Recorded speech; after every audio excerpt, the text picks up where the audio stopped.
Hello friends, welcome to our own channel daily stock. तो आज हम आपको नाइल शेयर पे बताने वाले हैं और फंडामेंटल्स के साथ बताएंगे कि आपको इस शेयर में निवेश करना चाहिए या नहीं करना चाहिए। So let's begin. तो सबसे पहले आज हम आपको बताने वाले हैं कि इस वीडियो में हम क्या क्या टॉपिक्स पे बात करने वाले हैं। सबसे पहले कंपनी क्या काम करती है, उसके बाद पीयर कंपैरिजन, मतलब इसके कितने कॉम्पिटिटर्स हैं जो मार्केट में है ऑलरेडी। उसके बाद फाइनेंशियल रेशियोज, जिससे आपको और भी ज़्यादा क्लियर होगा, मतलब सेल्स की ग्रोथ कैसी है, प्रॉफिट ग्रोथ कैसा है कंपनी का। प्रमोटर होल्डिंग के बारे में बात करेंगे, क्वार्टरली रिजल्ट्स पे बात करेंगे, और जो ईयर ऑन ईयर बेसिस पे जो रिजल्ट्स होते हैं उन दोनों पे हम बात करने वाले हैं, और एट लास्ट शेयर प्राइस की जो चार्ट है उस पर बात करेंगे। तो सबसे पहले कंपनी प्रोफाइल देख ले। नाइल काम क्या करती है, तो ये मैन्युफैक्चरर है of pure lead for battery consumption. ये प्योर लेड भी बनाती है और लेड अलॉयज भी बनाती है। ठीक है, जो बैटरी जो है ना, बहुत सारी चीज़ों में यूज़ किया जाता है, इसके बहुत सारे यूजेस होते हैं। और इसकी दो जगह इनके प्लांट भी है, एक चेन्नई में है, एक हैदराबाद से 60 किलोमीटर दूर है। दो प्लांट है जिनमें कुछ 1,07,000 टन पर ईयर ये प्रोडक्शन करते हैं। अब यहाँ पर मार्केट कैप की बात करें तो 176 करोड़ का इसका मार्केट कैप है। तो ये एक स्मॉल कैप कंपनी है जिसका आप इंडस्ट्री का प्राइस टू अर्निंग रेशियो देखेंगे तो 13 है, और कंपनी जो स्टॉक का प्राइस टू अर्निंग है 7.08। तो इंडस्ट्री के प्राइस टू अर्निंग रेशियो से आपको कम प्राइस पे मिल रहा है, मतलब आधे प्राइस पे आप समझ लीजिए आधे प्राइस पे मिल रहा है। और उसी जगह आप जो बुक वैल्यू देखेंगे 557 रुपीज़ की, और प्राइस टू बुक वैल्यू है, जो कंपनी की बुक वैल्यू है वो 1.05, मतलब 1.05 टाइम्स पे आपको ये शेयर मिल रहा है, मतलब ज़्यादा महंगे प्राइस पे नहीं मिल रहा है। डेट की बात कर ले तो 54.4 करोड़ का इसका डेट है, मतलब इतना डेट कंपनी के पास है। तो ज़्यादा डेट भी अगर देखें ओवरऑल कंपनी के साइज के हिसाब से तो ज़्यादा डेट नहीं है कंपनी के पास। अब यहाँ पर फाइनेंशियल ट्रेंड की बात करते हैं। तो यहाँ पर 4 साल का जो रेवेन्यू दिया हुआ है, 2018 में देखेंगे तो 634 करोड़ का रेवेन्यू था कंपनी के पास।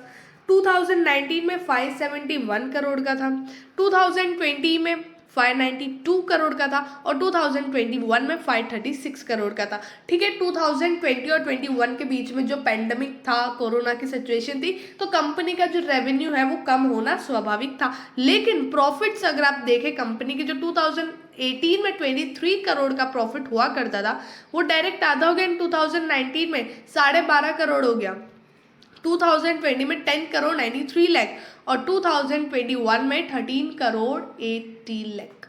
तो यहाँ पर 2020 और 19 के कंपैरिजन में देखें, रेवेन्यू के कम होने के बावजूद भी यहाँ पर कंपनी के प्रॉफिट में इंक्रीमेंट आया है। ठीक है, और रेवेन्यू ठीक है उस टाइम कम हुआ है, लेकिन हो सकता है अगर वैसी सिचुएशन नहीं होती तो 2021 में यहाँ पर कंपनी का रेवेन्यू इंक्रीज होता। क्योंकि अगर अभी जो देख रहे हैं क्वार्टर ऑन क्वार्टर बेसिस पे, तो कंपनी ने अच्छे रिजल्ट्स दिए हैं। सितंबर क्वार्टर के कंपनी के रिजल्ट्स काफ़ी बढ़िया आए हैं, उसके बारे में भी हम आपको आगे बताएंगे। तो यहाँ पर आप देखें तो यहाँ पर फ्लक्चुएट हो रहा है कंपनी के रेवेन्यू और प्रॉफिट भी, एक प्रॉपर ग्रोथ नहीं दिख रही है। अब यहाँ पर हम क्वार्टरली रिजल्ट्स की बात करें तो 2020 में अगर सितंबर क्वार्टर की बात करें तो 163 करोड़ का रेवेन्यू किया था कंपनी ने, और 2021 सितंबर की बात करें तो 199 करोड़ 87 लाख का रेवेन्यू किया। और एक ही क्वार्टर में इतना ज़्यादा रेवेन्यू कंपनी ने कभी भी नहीं किया है। अब यहाँ पर दिसंबर की बात करें और सितंबर की बात करें तो यहाँ पर भी जो रेवेन्यू है वो इंक्रीज हुआ है, और दिसंबर में कंपनी ने 139 करोड़ का रेवेन्यू किया, और ये दिसंबर के रिजल्ट्स भी अभी देख लेंगे, अभी 4-5 दिन में आ जाएंगे। मार्च में बात करें तो 171 करोड़ का कंपनी ने रेवेन्यू किया। जून में यहाँ पर फिर से डिक्रीज हुआ था क्योंकि फिर से कोरोना का इम्पैक्ट थोड़ा ज़्यादा पड़ गया था, 137 करोड़ का रेवेन्यू किया, और जो सितंबर में तब 199 करोड़ का रेवेन्यू किया है। तो ऑपरेटिंग प्रॉफिट भी यहाँ पर जो कंपनी का है जो 5 करोड़ का हुआ करता था वो ये सितंबर 2020 में 12.5 करोड़ का हो गया है। तो अच्छा खासा कंपनी का ऑपरेटिंग प्रॉफिट बढ़ा है। प्रॉफिट आफ्टर टैक्स की बात करें तो 2.72 करोड़ जो कंपनी का प्रॉफिट था after the tax deduction of tax, अब यहाँ पर सितंबर में देखें अगर 2021 में तो 8 करोड़ 6 लाख का यहाँ पर कंपनी ने प्रॉफिट किया है। तो सामने पता चल रहा है मतलब आफ्टर द पेंडेमिक कभी मतलब पेंडेमिक के बाद की सिचुएशन यहाँ पर जो है वो फिर से अच्छा खासा मतलब इंक्रीज हो रहा है। फिर से कंपनी की जो कंपनी पहले जितना प्रॉफिट करती थी, जो डिक्रीज हुआ था इन 2019 में जो डिक्रीज हुआ था वो फिर से अब उतना प्रॉफिट फिर से कंपनी करने लग गई है और कंपनी का रेवेन्यू भी उस तेजी से बढ़ रहा है। अब यहाँ पर शेयर होल्डिंग पैटर्न की बात करें तो प्रमोटर्स के पास यहाँ पर 50.43% का स्टेक है और लास्ट दिसंबर 2021 से दिसंबर 2020 का अगर हम देखें तो कंपनी के जो प्रमोटर होल्डिंग है वो सेम ही है 50.43। उन्होंने एक भी परसेंट का जो शेयर है वो प्लेज पे नहीं रखा है। और पब्लिक के पास यहाँ पे 49.57% का स्टेक मतलब और FII DII और अदर्स इन किसी के पास भी यहाँ पर जो स्टेक मतलब जो बोलते हैं फॉरेन इन्वेस्टर डोमेस्टिक इन्वेस्टर किसी ने भी निवेश नहीं किया हुआ है। सिर्फ 2 ही होल्डर्स है, promoters and public.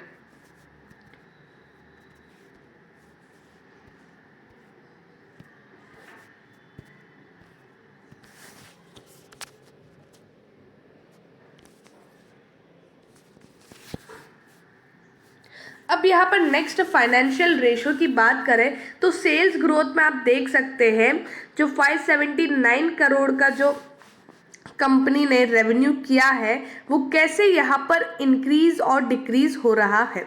Profit growth भी अगर आप देखें जो 26 करोड़ का कंपनी प्रॉफिट करती थी 5 साल में वो अब 13 करोड़ आ गया, जो पूरा गिर गया था 10 करोड़ तक चला गया था। अब फिर से कंपनी वही ग्रोथ पे जाने की ट्राई कर रही है और फिर से इंक्रीज हो रहा है।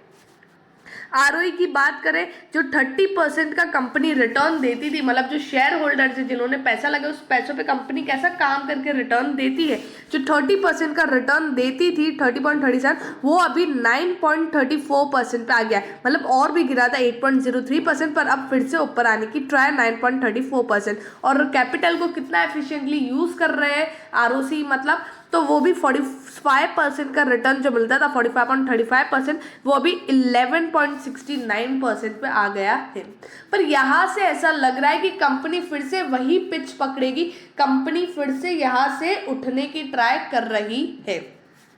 हाँ ये है कि कंपनी के कॉम्पिटिटर्स बहुत सारे बढ़ गए, बहुत सारे पीयर्स जो है वो कंपनी के आ चुके हैं, तो उसके बारे में मैं आपको बताऊंगी अभी। लेकिन यहाँ से अगर फिर से दिसंबर के रिजल्ट्स अगर मार्च के रिजल्ट्स फिर से अच्छे आते हैं तो आपको अच्छा खासा ये स्टॉक मिल रहा है जो अभी डायरेक्ट बहुत ही कम प्राइस पे आपको मिल रहा है, अगर मतलब आधे प्राइस पे आपको मिल रहा है। तो अगर आप चाहे तो इस शेयर में आप निवेश कर सकते हो।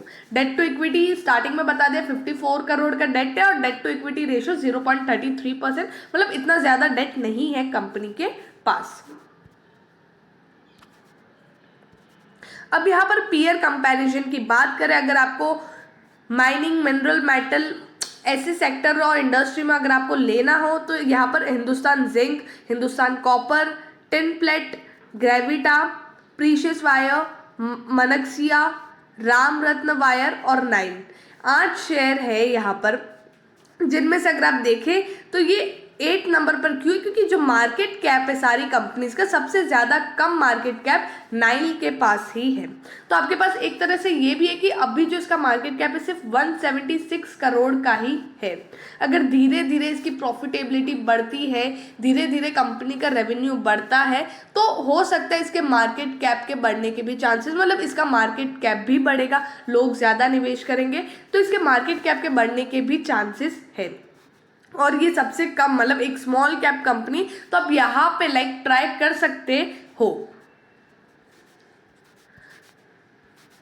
अब एट लास्ट बात करते हैं यहाँ पे शेयर प्राइस की, तो 5 ईयर हाई जो है वो 1164 रुपीज़ का है और अभी आपको 587.20 रुपीज़ पे मिल रहा है।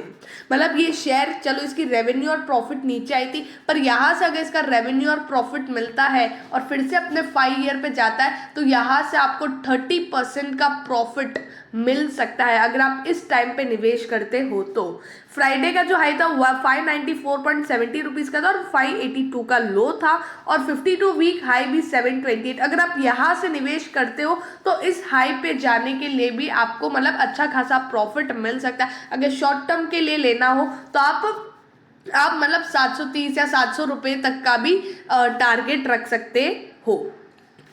तो यहाँ से अगर आपका लॉन्ग टर्म पर्सपेक्टिव है तो आप यहाँ पर एंटर कर सकते हो। मतलब स्टॉक में ऐसी, मतलब इस कंपनी में कोई ऐसी बुरी चीज़ नहीं है, नेगेटिव चीज़ नहीं है कि आप इसमें निवेश नहीं कर सकते हो। बस ये था कि इसका प्रॉफिट और रेवेन्यू गिरा होता, लेकिन इतना मतलब ज़्यादा भी नहीं गिरा और फिर से कंपनी रिकवर कर रही है। तो यहाँ से आप लॉन्ग टर्म पर्सपेक्टिव के लिए ये शेयर को देख सकते हो, ये शेयर को अपने रडार पर रख सकते हो।